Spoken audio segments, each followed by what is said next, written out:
Welcome to Eagle and Rue. Today we are going to dive into some variations on history-bounding work clothes. Please subscribe and like so that I can continue to bring you wonderful costuming content on this channel. I have been heavily inspired over the years by Middle Eastern influenced clothing. The first item that I wanted to show you is a beautiful tunic that is machine embroidered that I often wear with turtlenecks, undershirts, and swishy pants, and sometimes skirts. This is a long slip, appropriate for some of the longer dresses that I wear. I also made a slip, and it is also made out of a polyester scrap fabric. This dress is my favorite. It is heavily embroidered. It goes all the way to the ankles, and I only wear it in the winter time because it is a poly blend fabric. Hair wrapping makes a wonderful accessory bling to these garments. This is another black one with white machine embroidery. It is also a poly crepe fabric. This garment is a wraparound style. The front panel velcros to the opposite shoulder and then wraps around the front. You do have to wear a skirt and a blouse underneath this. Sometimes you can get away with a one-piece blue or black gown underneath.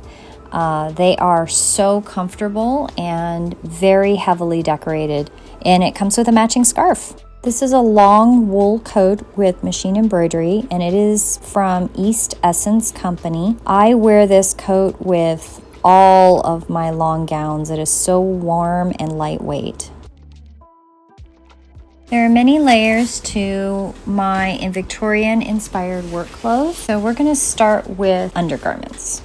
The camisole is an essential piece of material that goes against the skin and underneath your corset, or if you are choosing not to wear a corset, which I often do not, I still wear a camisole. Linen is the best I have found. Cotton does work, but linen works better.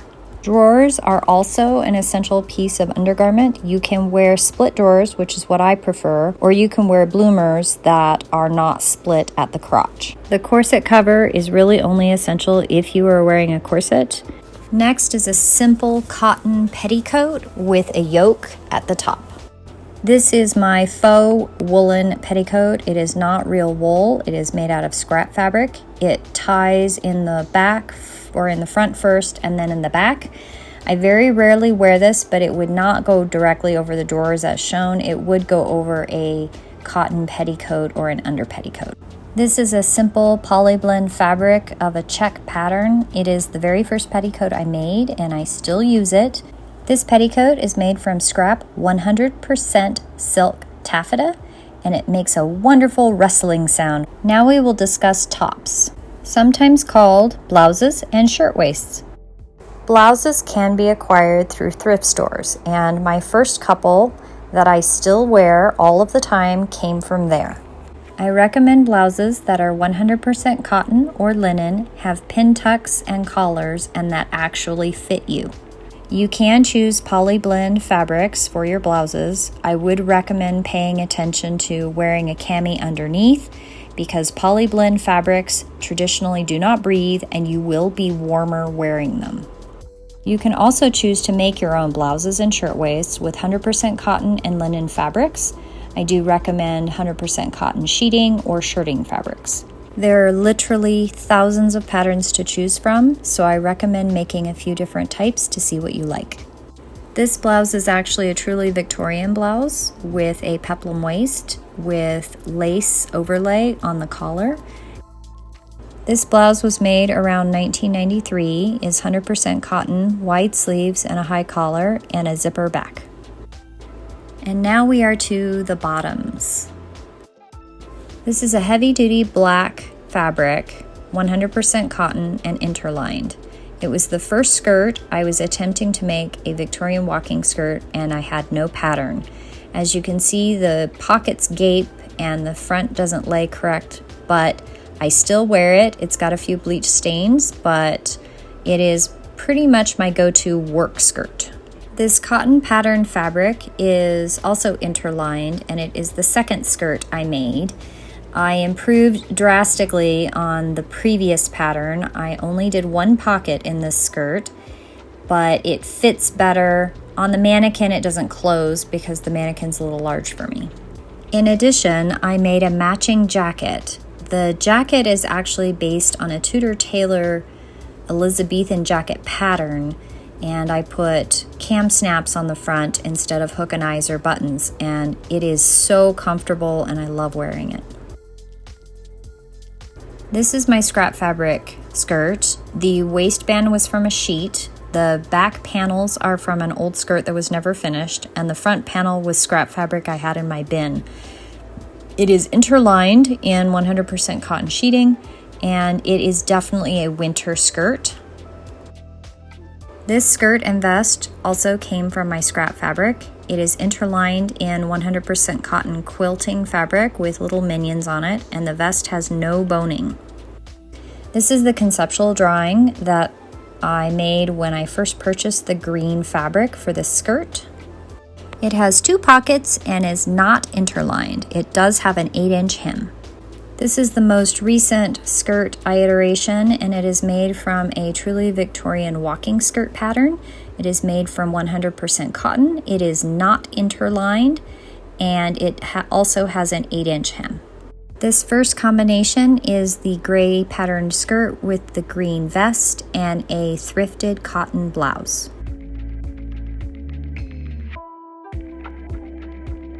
This combination is the green leaf skirt with the green woolen vest and the truly Victorian shirtwaist blouse.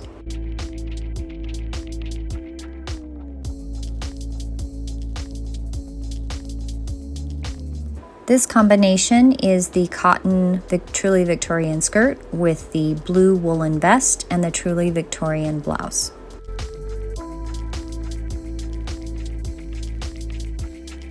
This red vest was a thrifted item, and I'm combining it with a thrifted blouse and the truly Victorian walking skirt. Something that makes your outfit always come together is the bling.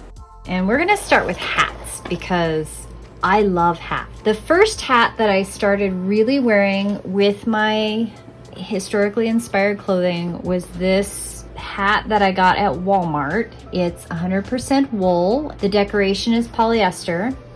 I have worn this for years, at least 12, 13 years, and I absolutely love it. I found this little pin back when I was in college and put it on there, and these are pheasant feathers, and I get so many compliments wearing this hat. The second hat that I acquired is I wanted something with summer weight, and this is a linen cotton woven blend hat. I got it on Amazon, and when I got it, it had a tacky band on it with a bow and a faux flower, and I took all that off.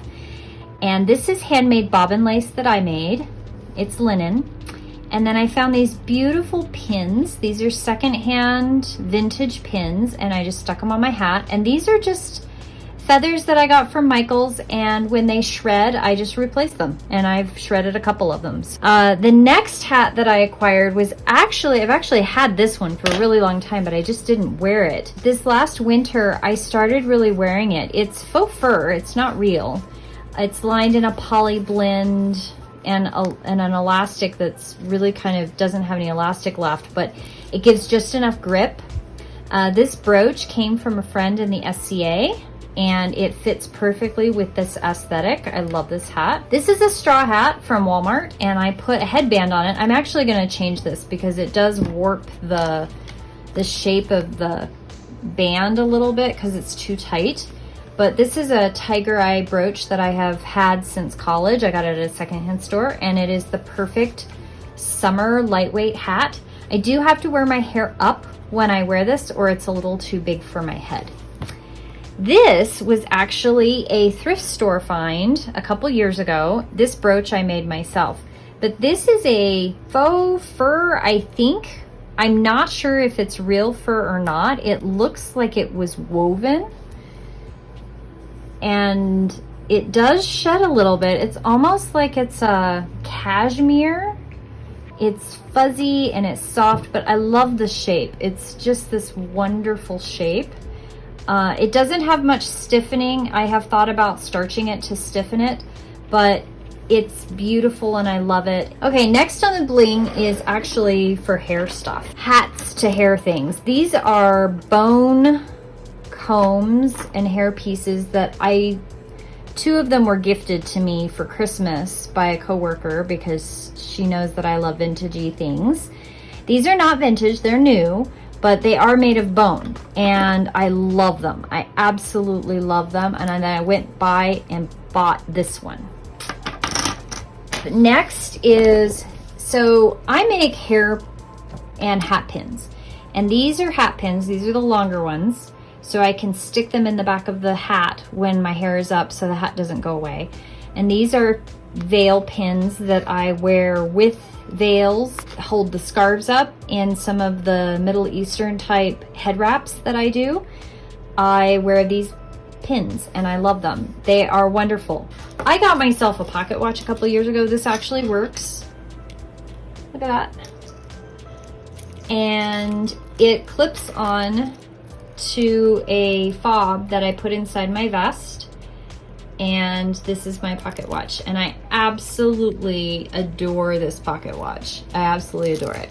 I made these, so this is my history bounding pin, and I made myself a pendant for a necklace as well. You don't have to have chains for your pendants. I actually put some of my pendants on ribbon because I find that chains tarnish and they get my hair stuck in the chain and ribbon doesn't, and it's so much nicer. Here's some pins that I've collected. I collect brooches and pins because I like to use them on my cravat. I also like to pin them to my jackets and vests. They're really nice bling additions. Moving on, something that is talked about in historical garments is brushing your clothes instead of washing them all the time. They didn't really wash every single item depending on the fabric type. So I acquired a natural bristle brush to brush my skirts, and I will say this works amazing. Anything that's dried on there that got caked on there with mud, you just brush it off, and if you brush it thoroughly, it brushes right off and you don't have to wash the whole thing. It actually really does work. So if you're ever curious about that, we can talk about that another time. You just have to leave a comment below. Let me know that you're interested in more of that, because I've really done some experiential archaeology on that. Gloves were never left out in a lady's garment for hundreds of years. And I would say back in 2010, I worked in a place where I had a hard time keeping my hands warm. So I went through a phase where I made a whole bunch of these fingerless gloves. And these are the cotton ones. I wear these a lot with my black and gray skirt outfit. These are cotton. These are cotton. These are a flannel, so they're softer. I don't know if you can see that texture. They're really soft. I've had to repair them a couple times. These are linen. The linen ones do shred at the bottom of the thumb if you don't go back and do top stitching, I've noticed. But then I've acquired quite a few vintage gloves. These are actual vintage gloves that I got from a thrift store, and I've washed them and I wear them. And then I have these leather ones, and I don't wear the leather ones as much because I prefer the cotton ones. The cotton ones help my hands breathe better. Something you need if you have leather gloves, you need a finger leather glove stretcher. So you put this in to the finger and then you squeeze it and it opens up the finger and stretches it.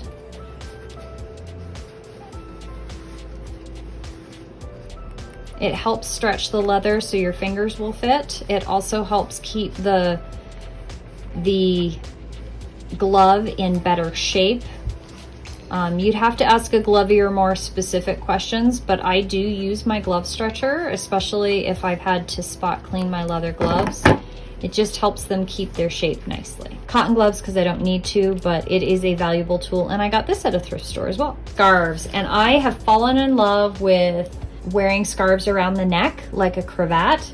This is one of my favorite ones. It is a silk, a white silk with blue feathers. I absolutely adore it. It's really long, 48 inches long. It's very long. This is a silk from Dharma Trading, 100% silk. And this one also, well, this one's longer. This one's 52 inches long. So you wrap it across the front of your neck and then back around to the front, and then you tie it, and then you have this wonderful fluff up front that you can put a pin in. It's gorgeous. This one's a shorter veil strip. It's actually cut from a sari.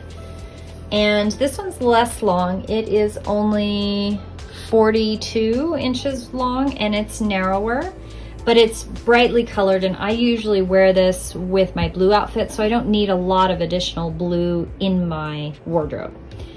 This is a piece of scrap fabric from Joann's that I actually originally used for veiling because it was a nice accent to one of my darker veils when I was wrapping my hair all the time. So it's a polyester blend, it's see-through, it's been hemmed on the machine, and it is 55 inches long. It makes a wonderful wrap around the neck for a cravat. It's very fluffy, it's full, and it goes wonderfully with my green outfit. The other thing I've collected over time, handkerchiefs, and these are all handkerchiefs. All of these are handkerchiefs, and all of these are handkerchiefs. And I do use handkerchiefs in preference to nose tissue when I'm out and about, because then I can bring these home and wash them, and I know they're sanitary. I know nobody else has touched them, and I'm also keeping things from filling the landfill. Oh, this is another silk scarf. This one's square though. So a square neckerchief you can use in a slightly different pattern around your neck, and it's very, very large. That is the bling that I'm showing you today. I hope this gives you inspiration to collect your own bling for your Victorian inspired work wardrobe.